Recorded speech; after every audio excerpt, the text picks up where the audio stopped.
Call the school committee meeting to order Monday, May 2nd, 2022 at 6 p.m. Mr. Hughes, would you lead us in a pledge of allegiance, please? I pledge allegiance to the flag of the United States of America and to the republic for which it stands, one nation, under God, indivisible, with liberty and justice for all.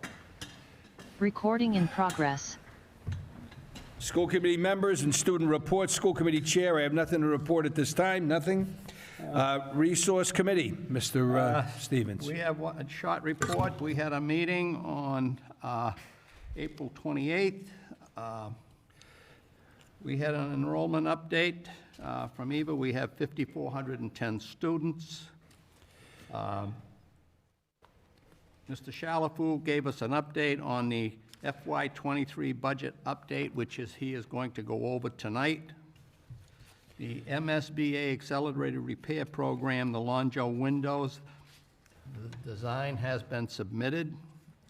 And the MSBA Statement of Interest, Lonjo boilers, was submitted on 4/23. That's what we discussed on last Thursday afternoon. Thank you, Mr. Stevens. Any questions, comments, concerns? Seeing none, school building needs, that would be you again. Nothing on school building needs, other than the MSBA, which we just mentioned. Any questions, concerns, comments? Seeing none? Mr. Oh, Mayor, yes, Doctor. I'm sorry. Thank you, sir. Yes. I just wanted to. I'm very excited and happy to hear about the proposal for the boilers that is going on at Longsjo. Anything in plan? I mean, I know that the roof has been repaired and all that. Anything else in plan for the physical appearance of the library where the students go in and get the work done, and the main office? Anything in plan? Looking forward to improve at Longsjo. Yeah. Yeah. We're catching a little bit of what you're saying. It's a little difficult. I think I can. Is there any other plans for I- Fremont? I think, Dr. Knight, if you would Yes. send me a list of your concerns, I will bring them up at the next meeting Email, yeah. with the Building Needs Committee, with the Yes, sir. Director of Thank you so Building much. Maintenance. Okay. Thank you so much. All right, thank you. Policy Subcommittee, Mr. Horgan. Nothing to report at this time. Any questions, comments, concerns? Seeing none.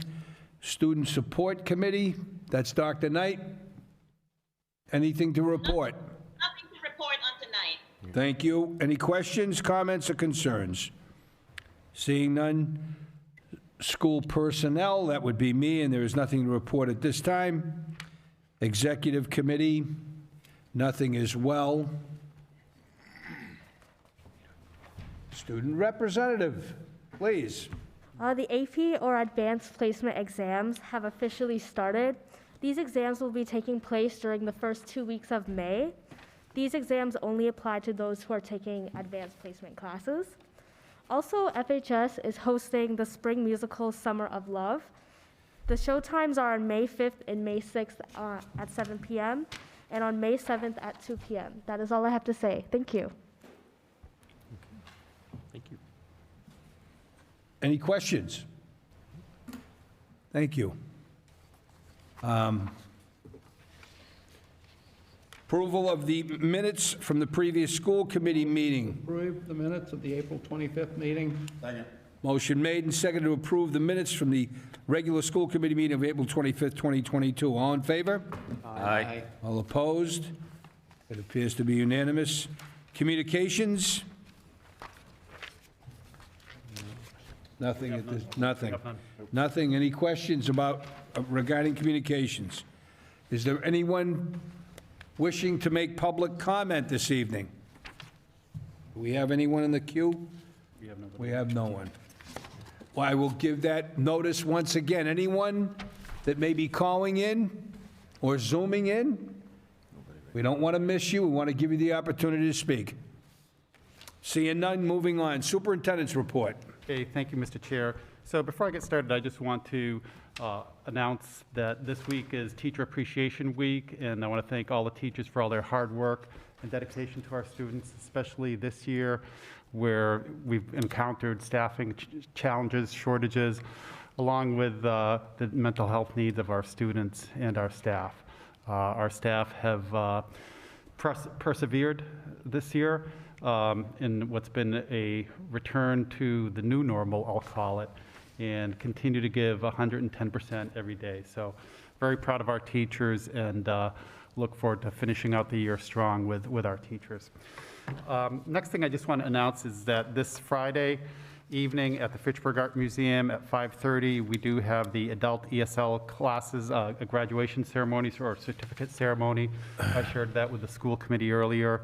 That is at Fitchburg Art Museum, and if anyone is interested in registering to attend that event, we have information online. Lastly, on Saturday, May 14th, we have Fitchburg Public Schools Farmily Fun Day. It's for families, but it's spelled Farmily. So we have a special event at South Street Elementary on Saturday morning, May 14th, from 8:30 to 11:30 a.m. So going to the agenda, the formal part of the agenda with you tonight, I've shared a draft school committee meeting calendar for next school year, FY23. The calendar is modeled after this year's calendar, which we have followed. The only date in question is the second meeting in June, which I believe in prior years, sometimes we have decided to either not hold a meeting or reschedule the meeting. The meeting this year is actually scheduled on the Monday in which we're observing Juneteenth, so we may have to come up with a date after that or before that. Okay. Any comments on the calendar? Only comment I have, Mr. Jokler, is the August meeting. That I think we're going to need one Okay. at some time. Because from the start of school till September 12th, that's quite a long time. So, If we could have a, I know it says to be determined. Yep. But I'm concerned that from July and where we probably will not meet, then nothing until a week and a half after school starts. Do we want to do it on August 22nd? Well, I was going to suggest we do it as late in the month as possible. Yeah, very late in the month. People are still vacationing and things Yeah. like that, so, August 29th? yeah. 29th, good? August Okay. 29th. Yep. So again, this is a draft of the calendar. Yeah. So I'll pencil that in, Mr. Stevens, Yeah. and we'll return at the next meeting. We for may formal not need it, but, Okay, yeah. yeah, I We'll think it's see. good, it's a Small good note. recommendation. If I may. Another small note, if I may. Yeah. Just like in the meeting that we're in right now, the May 2nd meeting on this calendar, the May 1st meeting would be just 1 week after the last April meeting. I would just softly propose to the committee that we move those back a week, the 2 meetings in May, to be May 8th and May 22nd. So we have more time in between. That's, Because the 24th. Yes, is- that's, that makes sense to everybody? Our calendar is the 1st and 3rd of the month, and that's kind of why we stick to that. I understand that. Yeah, for me, if you start moving to different ones, it interferes with a number of other meetings that take place on the second meeting, Monday of the month. The, Crocker Field, the alumni, different things that go on. Okay. So, just my comment. 28th. Okay. Just the date correction on that August meeting date, it's actually August 28th, not the 29th. No, wait. Or- It is August 29th. It is August 29th, okay? Okay. yeah. August 29th it is. Just to follow up on what school committee member Horgan Aiden announced. In April, we changed the dates because the first and third, the third is always Patriots' Day. So we do, actually, the 24th is the fourth Monday of the month, April 24th. So we're changing a meeting date in April because of a holiday, so I don't know if we change it in May, I don't know. It just, we do change it when there's, And there is a need. when there's a need, so I don't, Well, again, this is preliminary, yeah, and, okay. you know. Just another meeting to put it in there. Yeah, no, if no one else sees a need, then that's fine. Let's just keep Yeah, it as is. yeah. Okay. Okay. So next up, we have a budget update from Mr. Shalafo. There we go. So I'll start off with just another update as to where we're at with the historic funding that's been approved by the Commonwealth of Mass with the Student Opportunity Act, and also the ESSER funding that's a result of the federal funding. So again, we always want to start with our commitments, equity, access, opportunity, growth, and achievement. Our theory of action is if all staff, family, and community partners collaboratively identify and remove barriers to personal growth and achievement, then every student will be ready to learn and access high-quality core instruction, social and emotional supports. This is our North Star, as we've been communicating and sharing with you over the last year, and as we're in the process of finalizing our strategic plan, which we'll be presenting to you with the final budget book at the first meeting in June. Again, over the last year, we've been working to improve our curriculum that's accessible and reflective of all our students. Tiered system of academic and social and emotional supports district-wide. We've been fortunate to hire additional counseling staff over the last year to help meet that need, and with the Student Opportunity Act resources, we'll be able to make further progress. Staff development and diversity recruitment plan. We've been working with focus schools and future management systems to help create a wider and deeper leadership bench across the district. And we're working with TNTP and the Bar Foundation, who are looking at our diverse hiring practices right now, and they should be preparing a report by the end of June. And lastly, a sense of welcoming and belonging for students, parents, staff, and all members of our community.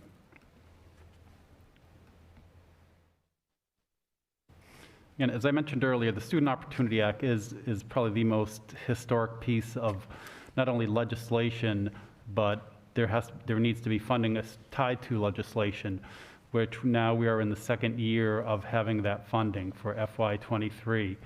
Across the Commonwealth, approximately $2 billion will be allocated to largely gateway communities over a 6-year time frame. The goals of that funding the main goals are highlighted here: educating special education and English language learners, educating low-income students, and providing guidance and psychological services.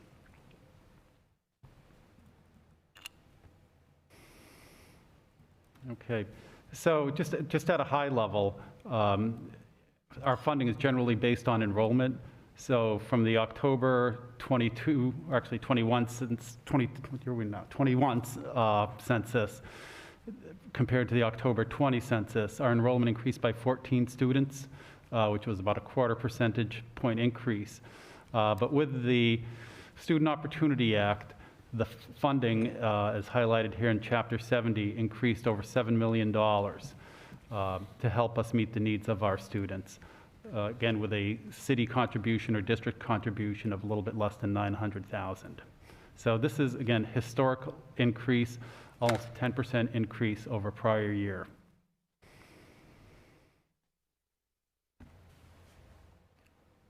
Okay, this is where I pass the mic over to Mr. Shalafo. So, thank you, Mr. Jokla. So this is, again, just a high summary, high-level summary of the numbers that we've been looking at this year, starting with the foundation budget and net school spending at $88.8 million. We have adjusted the school budget with some updated numbers that we received from the city just last week to a $73.95 million budget. Also, we've been discussing the transportation numbers for the last several meetings. We had an $8 million placeholder in there coming into this evening, and as you can see, we've adjusted those numbers so that our transportation is $6.75 million, with our clerical and our crossing guards at $68,000 and another $44,200. So we've actually reduced the amount of transportation money. We carried money last year because we were not sure what would be expected of us with the pandemic, whether or not we could provide the social distancing that may have impacted our busing last year. So we had some additional monies there in case we needed to add buses across the district. Even with our redistricting initiative this year, we're comfortable. We've added 2 buses. Our regular school buses, we're maintaining our special education buses at 19. And then we've been working closely with our out-of-district vendors to make sure that we're able to meet the needs of the students that are being transported out of district. So those numbers are now updated, which leaves us with a direct school spending budget of $67 million, which again, in that $7.1 million increase is the number that we've been discussing most of this year. So adding those numbers together, you can see that along with the city's commitment of $21.7 million in the school budget of $73.9, that we have met net school spending at $88.8 million. We've actually surpassed it by $3,338 for this year. Is the auditor aware of the transportation numbers? Yes. Yes. Yep. Talked to him today? Yeah, we spoke last week. Good. Okay, thank you. So again, as we look at the city's school-related expenditures that impact our budget each year, particularly around employee retirement contributions, health insurance, and other insurances that the city carries, there are some differences this year. If you remember, we had about a $900,000 increase with health insurance combined last year. This year, we're looking at about $556,000 of expenditures from the city side for school-related costs with insurance and contributions to health insurance. The second portion of that is the SPED tuitions and the school choice and the charter school tuitions and reimbursements. This year, at about $425,000 total. Last year, we were at about $123,000. So we've seen an increase in this category over this year, and then a decrease in our healthcare costs. So when we combine those two figures together, we actually are very similar in an increase. We had about an increase of $1 million last year, and we're looking at another increase of a little over $1 million this year with the city's school-related expenditures.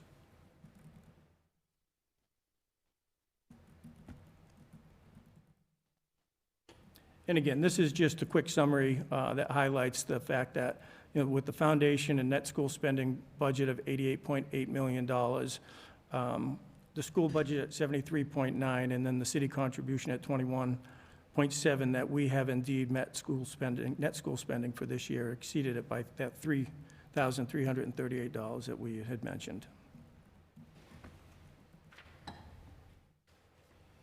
So as we continue to vet the budget process this year, which we're getting very close to finalizing, with that $73.95 million budget, we are projecting our total salary cost for this year at $49.5 million, and then our total expenses at a little over $20 million, $20.4 million. So the total projections at $69.9 million, which leaves that difference, and this is a number that we have been discussing quite a bit this year, that $3.9 or $4 million difference that allows us to invest this Student Opportunity Act money in the district in the future for our kids. So currently, we have about $5.2 million in requests from our principals across the district, and we have at least a preliminary, tentative approvals of about $3.1, $3.2 million in additional salaries or additional spending on improving teaching and learning across the district. Is any of that for capital? This is more specifically for what we're looking at to meet the needs of the Student Opportunity Act, but we have maintained our capital same as last year because of what we utilize with, we have the ESSER grants available to us. Yeah, we need to make sure we're taking care of the capital, the buildings. Yep, absolutely. I'll get Okay. into that a little bit, Thank Mayor, you. when we look at the ESSER funding. So again, these are numbers that are not unfamiliar. We've discussed this quite a bit, that the increase of 7.1 million, estimated increase at about 3 million. We do have roughly $1 million in salaries carried in ESSER right now that we want to move into our general. So we'll be moving as much of that over into FY '23 and taking it out of ESSER so that we can carry it in our general funds. And again, that leaves us with that $3.1, $3.2 million of investment under the Student Opportunity Act. And the initiatives that we're really looking at is increasing our co-teaching model across the district, continued support of our ELL students and students with disabilities. It's been a resounding need from all of our principals around Title I and academic interventions based on the gaps that were created over the last year and a half due to the pandemic. A continued emphasis on SEL, looking at additional clinical interventionists and BCBAs. We do have some requests from Mr. Roach at Fitchburg High School to address some class size needs and increase the offerings for courses and electives at Fitchburg High School. And then our special education leadership, and I'll talk about that a little bit more in just a second.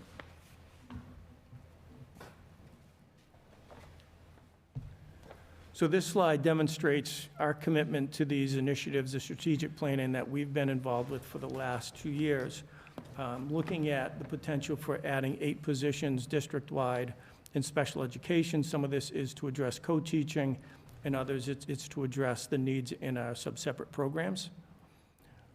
Also, a huge commitment in Title I in increasing academic interventions for students. So we're looking at 10 positions across the district. That includes both in ELA and in math. Again, as I mentioned, we're looking at 5 additional positions at Fitchburg High School, the potential for 2 additional science positions, math, social studies, and ELA. And again, these are positions that have been tentatively presented and considered for FY '23. Looking at additional clinical interventionists in support of our SEL initiative with 5 positions, 6 positions in special education. So, as I mentioned, we're looking at the use, bringing back the use of our educational team leaders, which will help support our special education program. Some of this is through leadership and their ability to run meetings, improve the process around paperwork, and then allow our SPSAs to be more available for supporting our teachers and really working with teachers in the classroom around our co-teaching initiative. Again, also looking at our English language learners' needs and then electives. So as we look at our electives, we've been discussing the importance of adding a instructional band teacher at either Longjo. Currently, they split one person between Longjo and Memorial, and we're looking to have one dedicated at Longjo and then one teacher dedicated at Memorial. And then also, over the past number of years, our libraries have been manned through paraprofessionals, so we're looking at bringing in licensed teachers to work in our libraries and increase our response to the digital literacy across all of our elementary schools. So in total, it's about $3.1, $3.2 million potentially in additional positions as we look at FY '23. This is a question for the superintendent and for you, for all of you, actually. Is there any discussion? Remember we had a very impromptu conversation about music teachers at the middle school level? That maybe we need one more or something? Was that in there? Yeah, that's the electives. It actually should say digital, library and digital literacy and band. Okay, okay, I see. All So right. there's 4 library digital literacy positions, and the 1 would be the addition. So we are gonna do that, we are gonna, We're Good. looking at it right now, yes. okay, Yep. I think it's a good idea, thank you, yeah.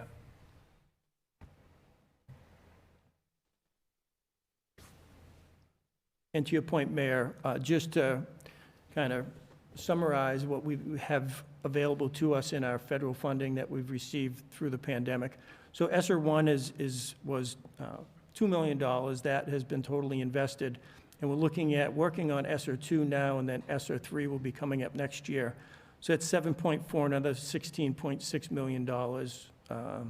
So those funds are available for us to really work on the needs around our facilities in improving air quality, HVAC, roofs, so on and so forth. Really? So that's the graduated amount from 2, 7, and then 16? Yeah. Correct. Really? Yes. Love it. Okay, great.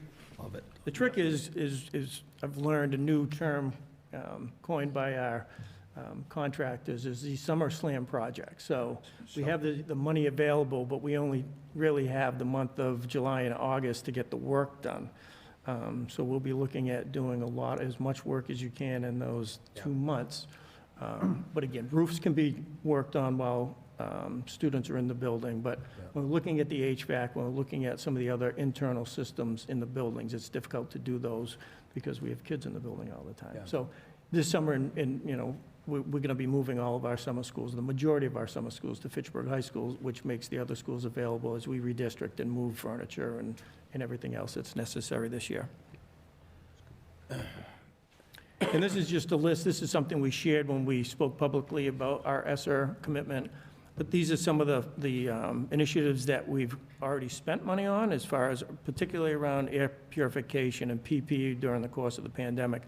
But there's also a number of other building projects that we have listed here. So we're looking at replacing the roof at Goodrich. We're looking at replacing the south building roof at South Street Complex.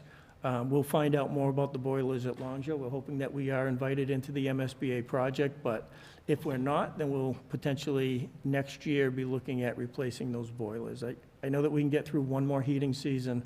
I don't know if we can get through 2 more heating seasons at Longview. So these are all projects that we're going to continue to work on. The federal funding is a great opportunities for these large single expenditures that we can then not carry in our general as we move forward, which is the reason why we want to avoid that funding cliff and move all of those salaries back into our general. Does this include demolition? Can we demo a building with ESSER money? So we've been in contact with our DESI liaison around flexibility of potentially using funding for. You know what I'm thinking I about, do right? know exactly what you're thinking. So that is open to discussion. I think there's some real. It's a good one. Yep. Good. And again, I think it's always important to come back to what our commitment is around curriculum that is accessible and reflective of all students, a tiered system of academic, social, emotional support, staff development, diversity recruitment planning, and then providing a sense of welcoming and belonging to all of our students, parents, and staff across the district as we move into FY23. Questions? Yes. I do have a question. Can you hear me? Yes, go ahead, Dr. Knight. Yes, I noticed on the list of ESSER proposals or treatments that you have there, that there is a section on co-teaching. And I do remember going over to Memorial to observe a class, and I saw that there were 3 teachers in the class, a content teacher, an English learner teacher, and also a special education teacher, and I applaud that. Those students are being set up to be able to succeed, and that's wonderful. But I just want to be certain that the same type of treatment is taking place over at Longview, because I also went in there to observe a class, and there was the same amount of students, 22 students in the class, and there was only a content teacher and an English learner. I did not see the special education teacher. Is it because there's a shortage, or, is that everything is going to be equitable at both schools or at all the schools? Yeah, Dr. Knight, so our co-teaching initiative is at all our schools in the district. So I'm not sure of the circumstance that day in that classroom, possibly the teacher was out sick, but we have those opportunities at all our schools in the district, not just certain schools. Thank you. Awesome. And the co-teaching initiative listed here under ESSER has really been there to provide the professional development to support this initiative. So this has not necessarily been for funding teachers, but really to support the professional development behind the whole initiative.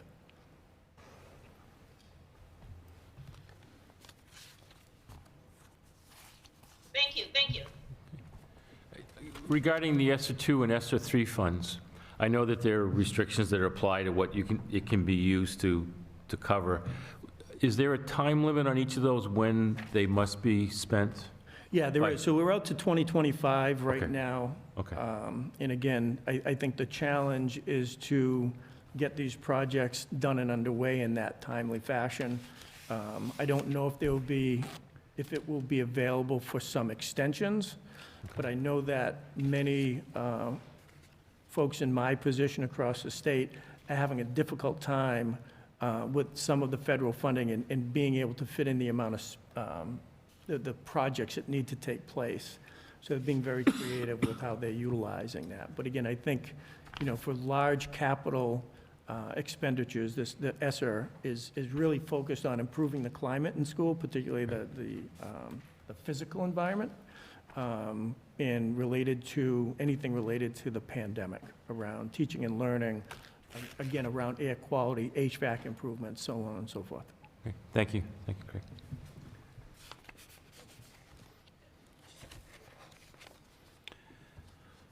Any other questions or comments on the budget update? Well said. Oh, wow. I think Thank you, Mr. Superintendent. My question is in terms of the student opportunity money.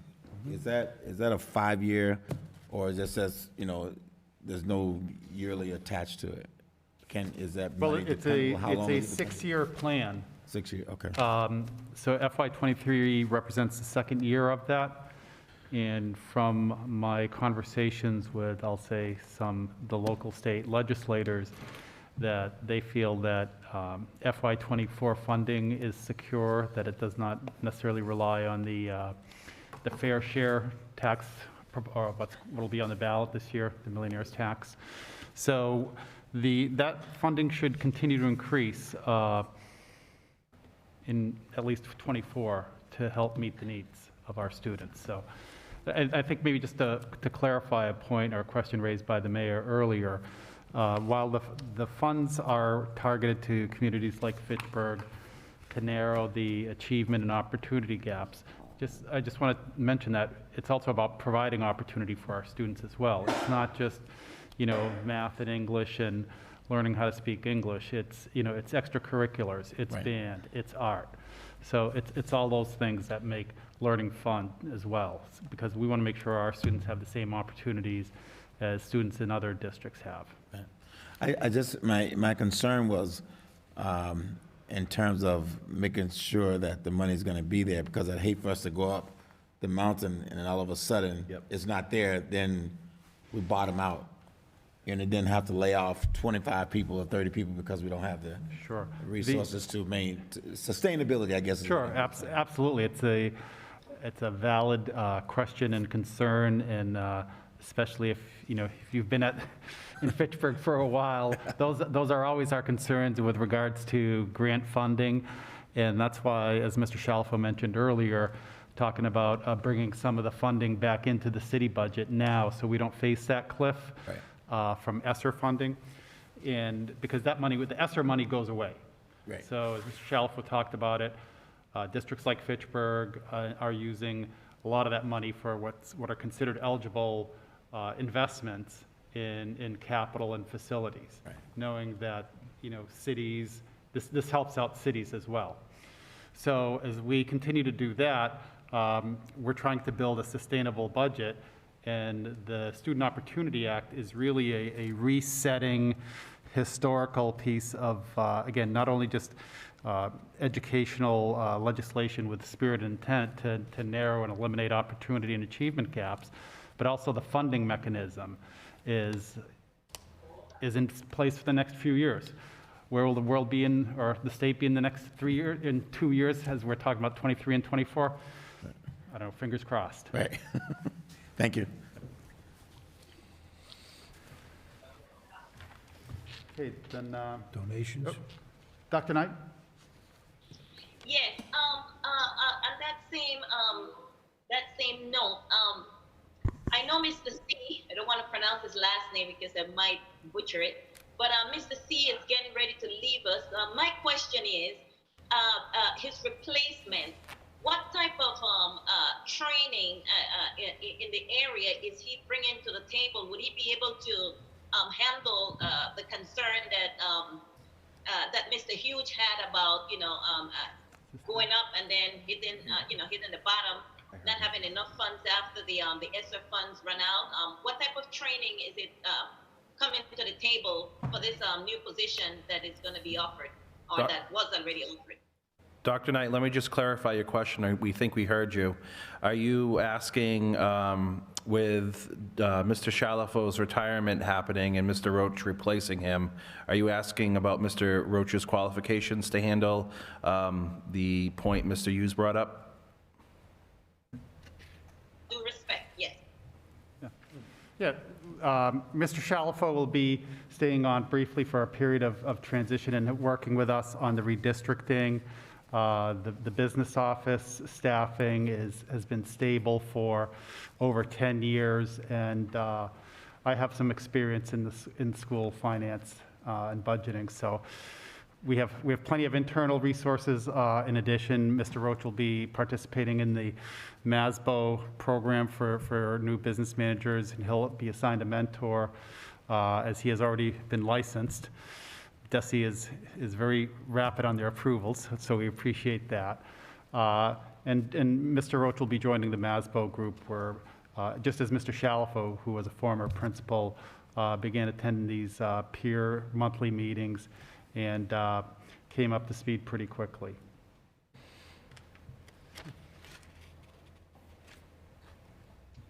Thank you. Donations? Okay, then we have 2 donations, Mr. Shalafo. We do. We have 2 donations to be accepted this evening, both for $1,000, one from the Enterprise Bank to Mr. Roach at Fitchburg High School to be used for scholarships for the members of the class of 2022.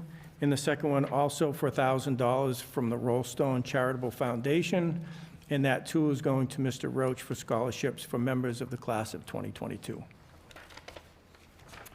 Okay, and Mr. Chair, that concludes the superintendent's report for this evening. Thank you, Mr. Superintendent. Moving on to our action items.